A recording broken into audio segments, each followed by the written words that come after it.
Proseguiamo nell'analisi di quanto è cambiato il Friuli, sia quello che era patriarcale, sia quello poliziano, dopo la fine del patriarcato di Aquileia. Abbiamo visto diversi aspetti, l'aspetto religioso, l'aspetto politico, l'aspetto economico. Oggi andremo sull'aspetto invece pratico, perché quando cambia un regime, cambiano anche le cose pratiche, che dipendono molto da chi comanda, o comunque da chi in qualche modo riesce ad imporre il suo modo di pensare, il suo modo di vivere, il suo modo di essere. E allora partiamo da quello che è l'elemento principale di Venezia, che è l'acqua. Quindi, quando Venezia entra nella realtà friulana, porta una cultura che non è quella di terra, ma è una cultura d'acqua. E quindi qual è la sua prima preoccupazione? La sua prima preoccupazione è quella di gestire quelle che sono le risorse dell'acqua. E quindi arginare i fiumi, perché in Friuli oggi diciamo che di selvaggio è solo il fiume Tagliamento, ma un tempo tutti i corsi d'acqua, compreso l'Isonzo, compreso lo Iudrio, tutti i corsi d'acqua erano, per così dire, anarchici, per cui si spostavano sul terreno e cambiavano spesso letto, soprattutto quando c'era del tempo, come in questi giorni, in cui avvenivano delle forti piogge. Per cui ecco perché Venezia subito si preoccupa di arginare e di salvaguardare dall'acqua diciamo non regolata, i territori in cui lei è subentrata. E quindi nascono dei canali, nascono delle rogge che portano l'acqua, per esempio, da Udine, oltre Udine, pescano dalle risorgive e portano acqua nella bassa. Si progetta tra l'altro anche, poi verrà realizzato dallo Stato italiano dopo il 1866, ma si progetta anche per esempio il sistema l'edratagliamento, quindi di irrigazione. Poi non lo farà Venezia, ma lo farà appunto lo Stato italiano con altri progettisti. Quindi c'è questo sistema di canali, di acque, di arginamento dei fiumi. Però anche c'è un problema di viabilità, nel senso che il Medioevo era un periodo in cui si viaggiava molto, ma sostanzialmente si percorrevano gli itinerari sulle strade romane.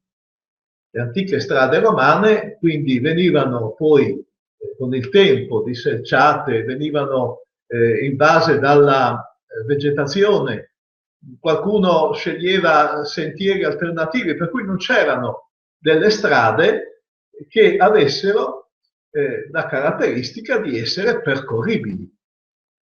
Allora Venezia che cosa fa in un primo tempo? In un primo tempo pensa di sostituire la strada di terra con dei canali, per cui di penetrare dall'Adriatico, di penetrare nella terraferma fino all'altezza più o meno di Udine. Solo che cosa succede? Succede che le acque in Friuli non è che siano sempre abbondanti, ci sono dei periodi di siccità, quindi era improponibile questo penetrarsi all'interno della pianura attraverso dei canali.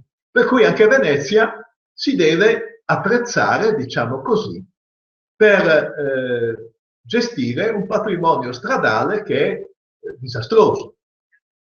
E la prima cosa che mette a punto è la cosiddetta strada maestra d'Italia, che è quella che oggi noi chiamiamo la Ponte Vana.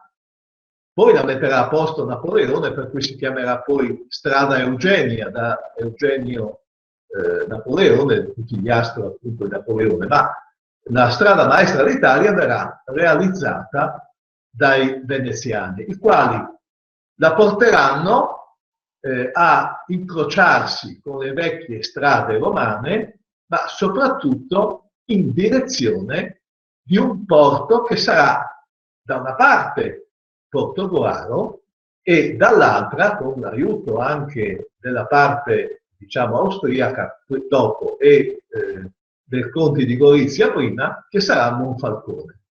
Quindi ci sono due porti che conducono verso Venezia. Ma per condurre verso Venezia bisognava in qualche modo garantire anche la percorribilità della costa. Per cui ecco che vengono realizzate anche delle forme di canali che attraversano, per esempio, le due lagune, quella di Grado e quella di Marano, e poi portano a Portogruaro. Quindi ci sono queste vie d'acqua sia costiere, sia diciamo poi anche attraverso i fiumi. Per esempio Pordenone, che è austriaca, arriva ad avere una convenzione con Venezia, per cui attraverso il Noncello e la Livenza arrivano fino alla laguna di Venezia. Per dire, ecco, come c'è questa attenzione ai trasporti. Perché attenzione ai trasporti? Perché una repubblica mercantile ha bisogno di far correre le merci, di farle viaggiare. E dunque ecco perché l'importanza delle strade e l'importanza anche, per esempio, di una certa percorribilità delle acque e dei fiumi, quindi di quello che aiuta a portare appunto le merci all'interno non solo del Friuli, ma anche al di là delle Alpi. Quindi attenzione appunto a questo patrimonio stradale e a questo compito a chi vengono assegnati. Vengono assegnati proprio ai contadini. Quei contadini che non hanno più il compito di fare i lavori, le cosiddette corvée, o si chiamavano pioveri allora, al servizio dei nobili, vengono invece reclutati per fare il servizio per la Repubblica di Venezia. Quindi c'era questo aspetto anche di lavori obbligatori per le comunità friulane. Ma non sono solo le infrastrutture stradali che in qualche modo Venezia ha a cuore per la sua espansione. Le strade, i porti, le acque, ma soprattutto anche quello che è importante diventa la materia prima che interessa a una repubblica marinara, cioè gli alberi. Perché per fare le famose galere o galee bisognava avere a disposizione delle foreste da cui trarre gli alberi per costruire, per portarli poi al famoso arsenale di Venezia, dove si costruivano queste galere. Per cui il patrimonio arboreo prezioso, non quello generico dei paesi del Friuli, viene subito messo sotto tutela e soprattutto gli alberi più significativi, più grandi, più robusti, più sani, venivano contrassegnati con un timbro cosiddetto il leone in moleca. Il leone in moleca, che significava, la moleca è il granchio quando d'estate è molle, e all'interno c'era di questa specie di medaglia, c'era il simbolo del leone di San Marco, quindi si chiamava il leone in moleca, e quindi veniva applicato sugli alberi e questi alberi non potevano essere tagliati se non con il permesso appunto della Serenissima. Per questo molte foreste sono state tutelate proprio da questa cura degli alberi, perché gli alberi servivano appunto, erano indispensabili per la condotta della guerra e soprattutto per fare le navi per il commercio. Quindi in qualche modo c'è stata anche una specie di politica ambientale che ha aiutato naturalmente la natura a dare il meglio di sé dal punto di vista arboreo, però ha privato sostanzialmente i contadini e le popolazioni della montagna della possibilità di accedere appunto a tagliare queste piante che prima dell'arrivo di Venezia erano proprietà dei vari paesi, erano terra comune, erano boschi comuni delle varie comunità della montagna.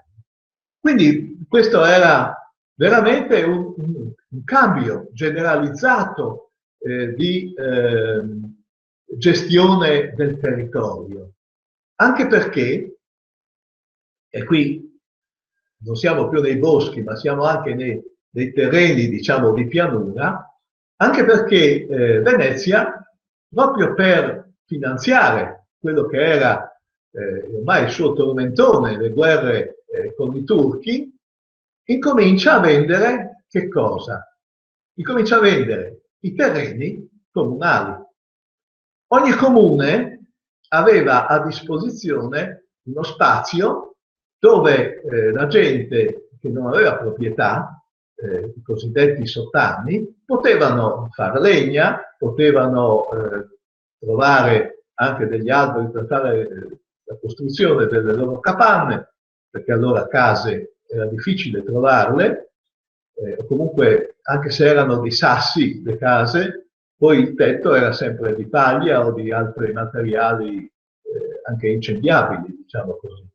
Quindi i frutti spontanei, eccetera. Tutto questo però viene ad essere preso dalla Repubblica e messo in vendita. Messo in vendita a chi, abbiamo accennato l'altra volta, dava loro il contributo in denaro per poter condurre la guerra contro i turchi. E quindi c'è gradualmente la fine delle terre comunali, il che tradotto significa che cresce la povertà dei paesi. E quindi che cosa succede? Succede che ci sono dei forti movimenti di emigrazione. Emigrazione di cui abbiamo parlato sia verso Venezia, sia anche all'interno dell'Italia, sia verso poi soprattutto oltre le Alpi. Quindi più povertà delle comunità in se stesse. Un altro bene che viene ad essere alienato è quello ecclesiastico. E qui naturalmente perché avendo ereditato, diciamo così, l'autorità e il diritto di possesso dei patriarchi di Aquileia, Venezia incomincia a vendere queste terre sempre a scopo di fare delle entrate per poter appunto condurre la guerra. Quindi meno entrate per la Chiesa, meno entrate per le comunità. E questo che cosa comporta? Comporta tra l'altro che molte istituzioni, tipo conventi, tipo confraternite, eccetera, vengono meno proprio con questa presa, diciamo, forzosa dei terreni che spettavano loro.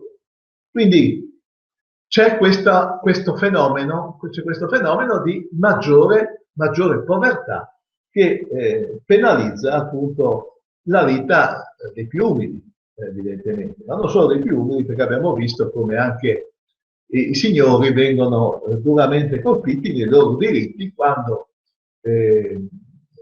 non possono più amministrare la giustizia e quindi non possono chiedere più i soldi per l'amministrazione della giustizia, quindi per essere pagati come giudici, perché i giudici saranno dei dipendenti pubblici, chiamiamoli così, forniti dalla Repubblica. E i conti di Gorizia, soprattutto gli amministratori dei conti di Gorizia, perché i conti di Gorizia sono stabilmente ormai nei loro possedimenti carinziani, gli amministratori di conti di Gorizia si adeguano a questa forma di gestione anche dei terreni e dei privilegi, diciamo così, delle comunità e degli ecclesiastici. Per cui c'è anche dall'altra parte, diciamo, del Friuli, c'è questo modo di assunzione dei beni per ovviamente lo scopo di finanziare chi? La casa reale, la casa imperiale, che è sempre piena di debiti. Dobbiamo pensare che, per esempio, per citare Massimiliano I, no, la famosa statua di Corbons, no, era pieno di debiti. Cioè i banchieri tedeschi, i cosiddetti Flügel, i Turn Taxis e via dicendo, erano quelli che in qualche modo avevano in mano il debito imperiale. E quindi per qualsiasi cosa si dovesse fare all'interno dell'impero, soprattutto fare le guerre e difendersi, bisognava in qualche modo prelevare dal patrimonio, quindi vendere il patrimonio per usufruire di quello che era il guadagno che veniva fatto. Quindi non è che i conti di Gorizia e gli imperatori poi d'Austria facessero cose diverse da Venezia, si copiavano l'uno l'altro, insomma, no? Ma c'era anche per così dire, una certa imitazione. C'era certo una imitazione, solo che da una parte avevamo un regime monarchico, dall'altra invece un regime, diciamo, di una repubblica aristocratica. Un altro aspetto pratico di questo cambiamento che avviene con il passaggio dal patriarcato alla Repubblica di Venezia è dato dal cambiamento del nome dei paesi. Perché avviene questo? Perché tutto viene venetizzato. Mentre prima i paesi avevano il nome, diciamo, friulano, e quindi avevano questa denotazione legata alla lingua locale, Venezia subentra e dà ai nomi dei paesi la sua, diciamo, caratteristica. Quindi li traduce nel veneziano. Li traduce nel veneziano e quindi cambia anche talvolta il significato dei paesi. È vero che anche poi nel 1866 questo lavoro lo faranno anche gli italiani, ma diciamo che la base del cambiamento del nome dei paesi è fatta proprio da Venezia. Sarà conclusa poi dagli italiani nel 1866 che italianizzeranno anche quello che Venezia aveva venetizzato. E quindi questo che cosa comporta? Comporta anche una visione diversa della storia dei paesi, perché mentre prima avevano un loro significato, una loro denominazione, adesso ne hanno un'altra, anche se magari ha un'assonanza rispetto al passato. Quindi rimangono pochi nomi in friulano, Cormons forse rimane, ma altri paesi cambiano perché sentono l'influenza appunto delle parole veneziane. E poi anche il modo di parlare e i contenuti diciamo del parlare, del linguaggio, sono profondamente sentiti in veneziano.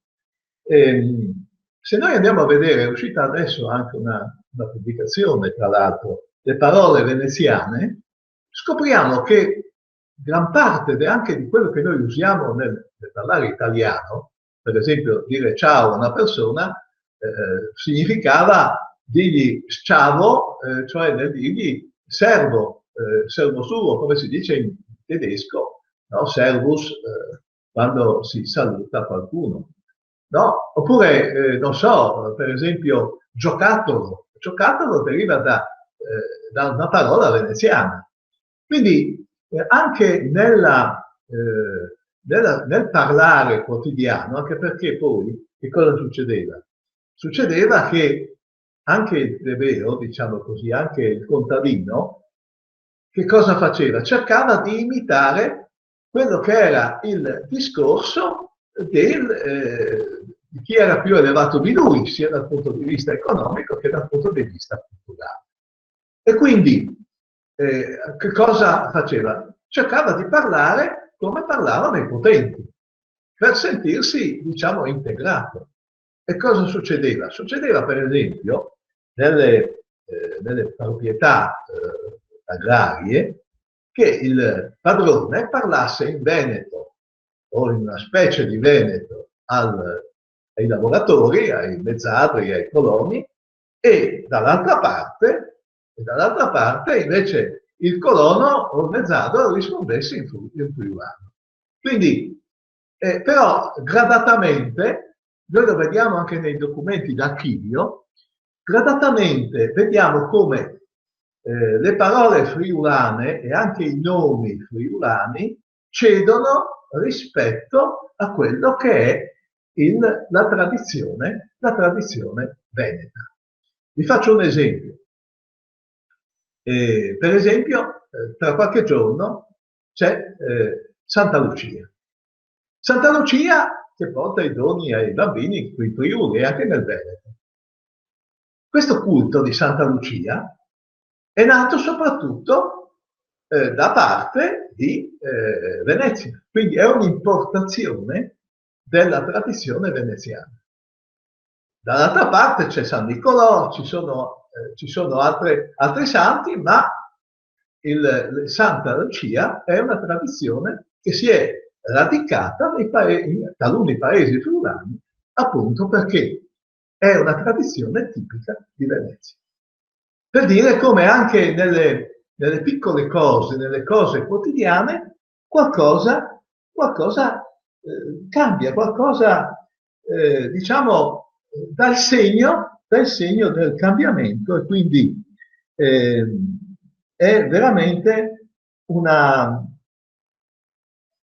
momento di delicato passaggio culturale. Per esempio, poi anche se noi andiamo a vedere l'organizzazione del lavoro, se nel Medioevo e nel periodo patriarcale prevaleva la colleganza, diciamo, religione e mestiere, non so, la confraternita, per esempio, dei pellicciai, aveva non soltanto la comunanza del fare le pellicce, ma aveva anche una chiesa dedicata a San Giacomo e via dicendo.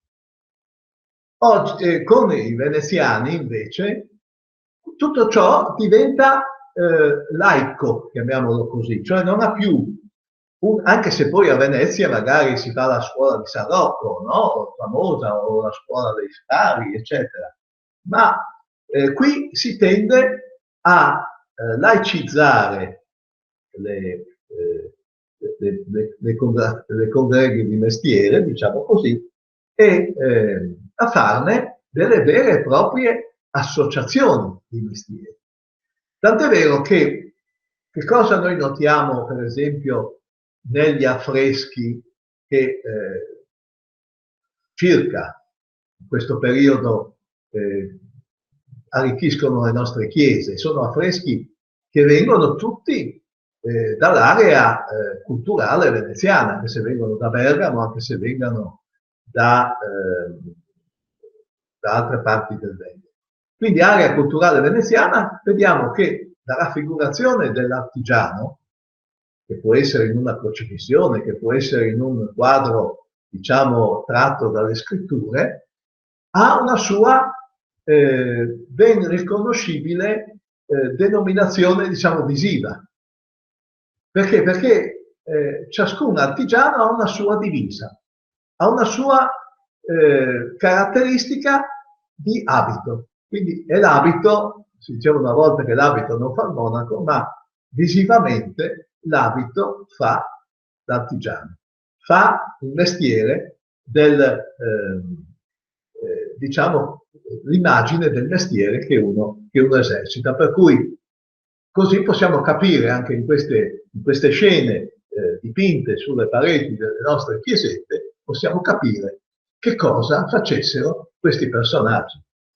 Quindi c'è un collegamento, diciamo, c'è un cambiamento molto forte in questa realtà artigianale, questa realtà del mestiere, perché l'artigiano, che non a caso proprio nei documenti viene qualificato come maestro, se noi troviamo per esempio un documento del 500, del 400, dove vediamo scritto maestro, significa che quello è un artigiano, no? Quindi ha una sua caratteristica, quindi ha un suo modo di presentarsi e di essere anche qualificato nella gerarchia, chiamiamola così, sociale, che è un gradino, si trova un gradino di più sopra del semplice contadino. Un altro aspetto che cambia è la gestione degli ospedali. Se tutto diventa laico, come si dice, quindi non ci sono più le confraternite che pensano agli ospedali, ecco che viene messa l'amministrazione pubblica, chiamiamola così, degli ospedali. Non più la confraternita, specialmente qui in Friuli, c'erano i cosiddetti flagellanti, no? Che per penitenza o per devozione poi avevano costruito i vari ospedali che si trovano nella nostra realtà. Infatti tutti gli ospedali Friuli hanno un nome o di santo o di qualcosa a che fare con la religione. Ebbene, la gestione degli ospedali non è più della congregazione, cioè non è più dei benevoli, chiamiamoli così, dei volontari, dei generosi che gestiscono l'ospedale, ma diventa una gestione pubblica che assomiglia molto alla nostra. Quindi chi è messo a capo dell'ospedale è un amministratore nominato direttamente dalle autorità veneziane. Quindi ecco perché anche questo porta a una diversa politica sanitaria. Nel Medioevo le epidemie si espandevano, diciamo, abbastanza così anarchicamente, liberamente, quindi c'erano i lazzaretti, c'erano i ricoveri per i lebbrosi.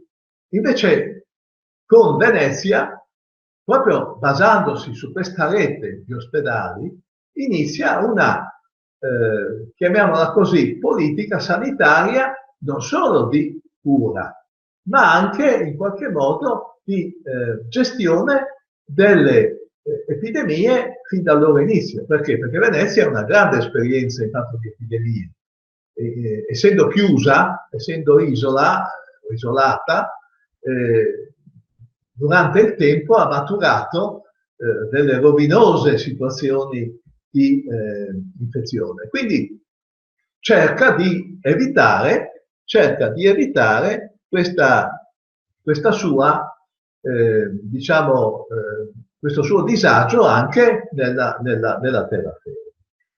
Quindi gestione diversa anche da questo punto di vista della realtà sanitaria, chiamiamola così, una politica sanitaria. Tant'è vero che ci sono a Venezia i famosi magistrati di sanità che presiedono appunto gli aspetti sanitari e di prevenzione delle malattie. E ovviamente questo cambio non riguarda soltanto quello che potremmo chiamare l'aspetto sociale, ma incomincia anche a insinuarsi, potremmo dire così, nella realtà contadina. Perché? Perché innanzitutto i contadini, come abbiamo visto, hanno maggior povertà, ma anche maggior opportunità di uscire da questa povertà. Secondariamente, perché c'è la possibilità di avere un cambiamento anche nella gestione delle terre. La crescita di una piccola proprietà non permette più di fare come si faceva nelle grandi proprietà, di lasciare incolti, in attesa che si rifacesse la fecondità del terreno, i terreni. Quindi si inserisce quella che è la rotazione. Si incomincia a imparare finalmente che ai terreni bisogna dare una certa rotazione. E poi, tra l'altro, non solo questo si impara, ma si impara anche che bisogna guardare a quello che è il mercato. Per cui poi arriveranno più tardi i prodotti dell'America, quindi mais, patate, eccetera. Ma al momento non soltanto si coltiveranno i cereali chiamati così poveri, no? quelli che costituivano il nutrimento delle persone, ma anche si incomincia a trovare il guadagno nelle terre che sono adatte, ovviamente, e il guadagno nella produzione del vino. Il Friuli si segnala sul mercato, diciamo, italiano, ma non soltanto, come produttore di vini di nicchia, ovviamente, cioè non grande produzione, ma produzione di qualità. Si pensa al Tifoli, per esempio, no? Che lo troviamo nelle mense del Papa e via dicendo. Quindi una specializzazione nella produzione del vino di qualità. E questo fatto ci porta anche a considerare come la famiglia contadina incomincia ad avere una diversa organizzazione anche al suo interno. Cioè, mentre prima la convivenza è totale, incominciano anche a dare alle varie famiglie un ruolo all'interno di quella che è la produttività comune all'interno della realtà del villaggio. E cambia anche ovviamente la politica delle tasse. Cioè, mentre prima il contadino versava la sua quota o in decime per la Chiesa o nella parte che spettava al feudatario, ormai le tasse vengono stabilite dall'alto e vengono stabilite non più diciamo su fatti come il mulino, la farina, ma vengono stabilite sulla base di quello che è il raccolto finale del campo o della famiglia, diciamo. Quindi un modo diverso di calcolare le tasse che è anche più, diciamo, molto più rigido. E poi ci sono i dazi.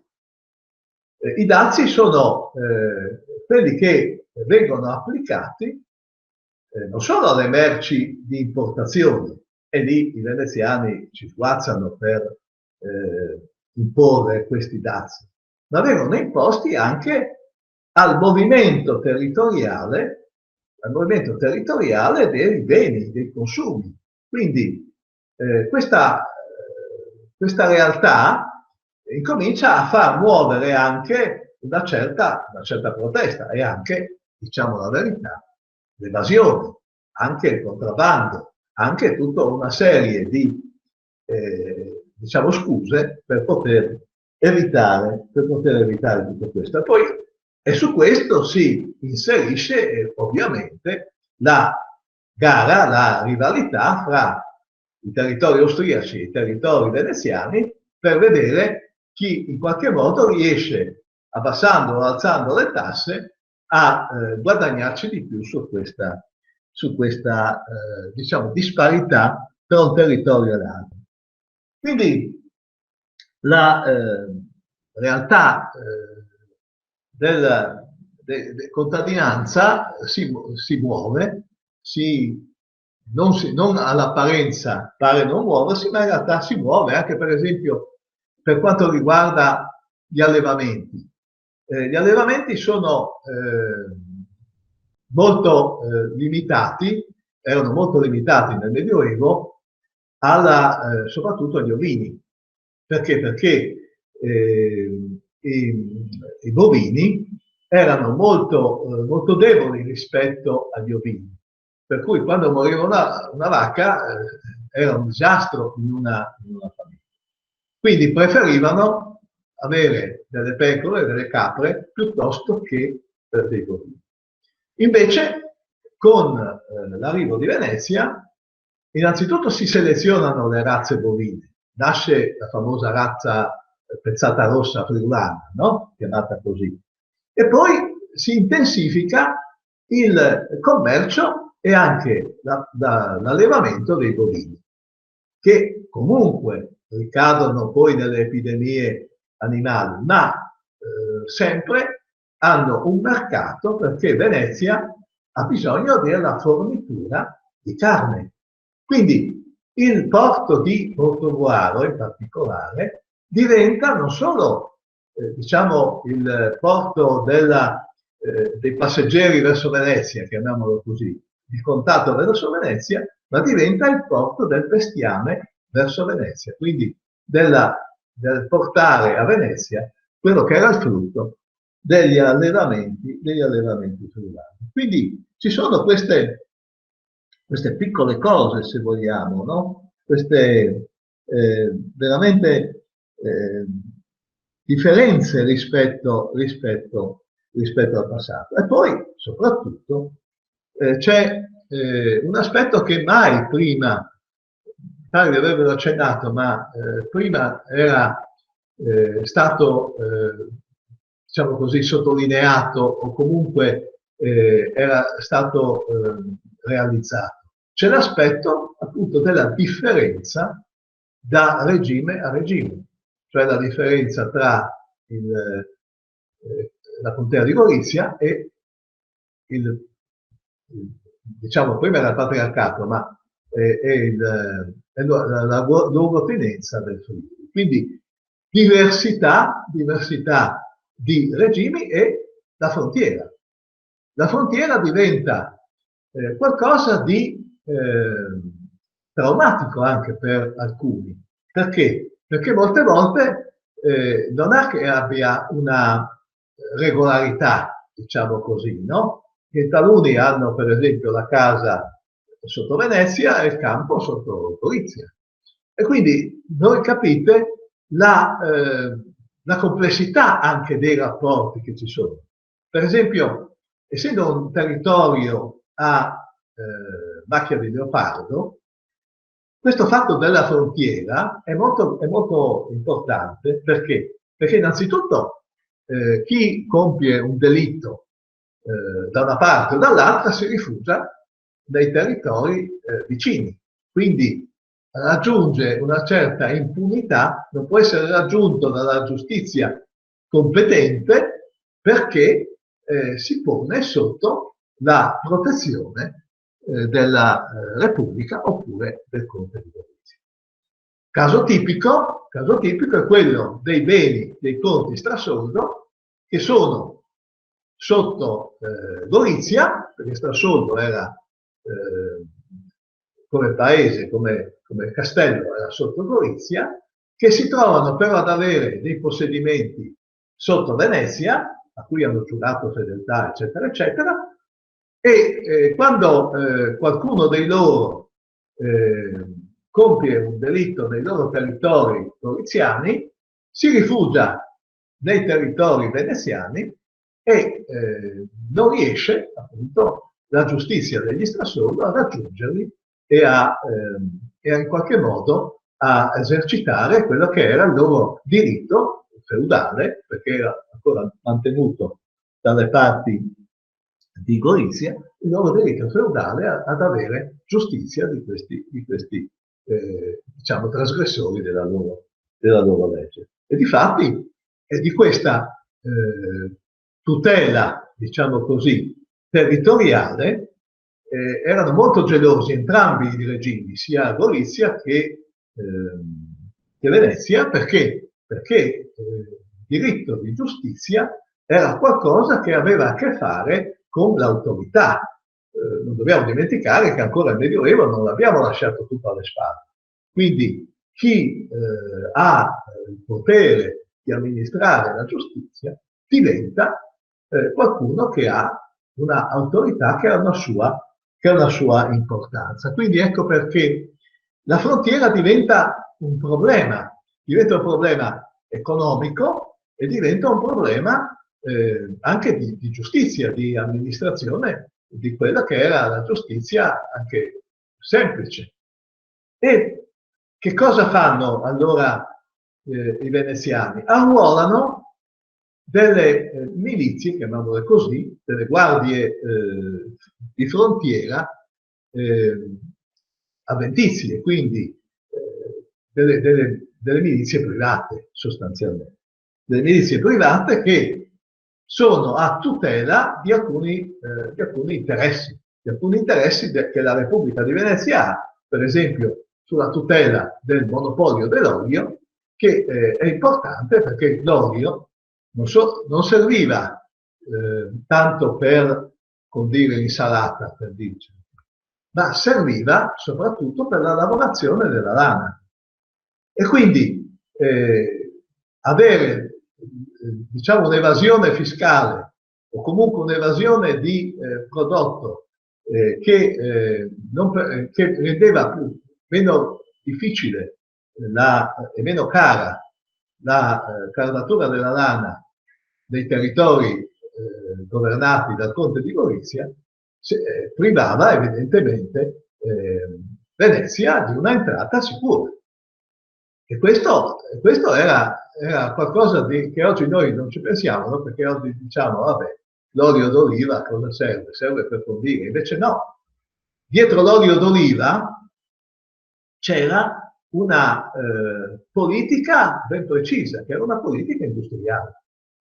E difatti Venezia, a un certo punto, quando in Friuli arriva il famoso tempo del ghiacciaio, no? Del piccolo inverno, della piccola era glaciale che elimina tutti gli oliveti, quindi Venezia si sposta con questa sua attività in Istria. Ebbene, a quel punto gli oliveti dell'Istria e del Mediterraneo, diciamo del Mediterraneo orientale, diventano per Venezia una questione importante, una questione diciamo di politica industriale. Lo stesso è col sale. Non è che il sale servisse solo per dare sapore ai cibi, serviva per la conservazione dei beni, dei beni che altrimenti si consumavano. Ebbene, quello che è successo è qualcosa di diverso, cioè che il sale diventa qualcosa di essenziale per l'economia non solo per, diciamo, la gastronomia. A proposito di gastronomia, cambia anche il modo di alimentarsi, perché se noi facciamo attenzione, quando cambia un regime, cambia anche il modo di mangiare, anche il modo di quello che noi consumiamo. Vi faccio un esempio. Per esempio, noi, il piatto abituale anche in Friuli è la pasta asciutta. Ebbene, la pasta asciutta quando ha cominciato ad affermarsi in Friuli? Si è incominciata ad affermarsi dopo il 1866, anzi, un po' più avanti, al tempo degli anni, di quei 3-4 anni, in cui l'esercito italiano era qui presente in retrovia, diciamo così, del fronte del Carso. Perché? Perché i soldati che venivano dal sud mangiavano la pasta asciutta e quindi la pasta asciutta è diventata un cibo quotidiano o comunque conosciuto anche dai friulani, mentre prima si mangiava soprattutto minestre. E così è cambiato anche il modo di mangiare dei friulani con il cambio tra il patriarcato di Aquileia e Venezia. E verosimilmente, questa è una cosa che un po' contrasta, no? Si potrebbe pensare che arrivando a Venezia si mangi più pesce. E invece non è vero. E invece arrivando a Venezia si mangia più carne. Cioè viene cambiato il regime alimentare, quindi c'è maggiore possibilità di allevare animali da carne, siano essi di carne bianca, siano essi bovini, quindi si mangia più carne e meno pesce. Il pesce era considerato nel Medioevo non soltanto, diciamo, un cibo facilmente reperibile nelle acque, ma era anche un cibo per poveri. Era un cibo che si serviva soprattutto nella Quaresima. Quindi anche questo è cambiato con l'arrivo di Venezia. L'uso delle spezie, per esempio. Le spezie erano carissime sotto il patriarcato di Aquileia. Con Venezia le spezie arrivano direttamente dall'Oriente e quindi vengono usate anche nella cucina. Quindi c'è questa maggior disponibilità appunto ad avere del cibo che è ben differente di quello che era all'origine. Quindi diciamo che facendo una somma di tutto quello che abbiamo detto stasera, diciamo che c'è qualcosa che cambia anche diciamo la cultura nell'insieme della società friulana e cambiando questa cultura è chiaro che poi resterà profonda il segno di Venezia nella, diciamo, condizione generale di quello che sarà poi anche un lungo periodo di dominazione veneziana, perché non dobbiamo pensare che, come fa qualcuno, di cancellare questo lungo periodo, perché se lo cancellassimo andremo a cancellare 3-4 secoli di storia dove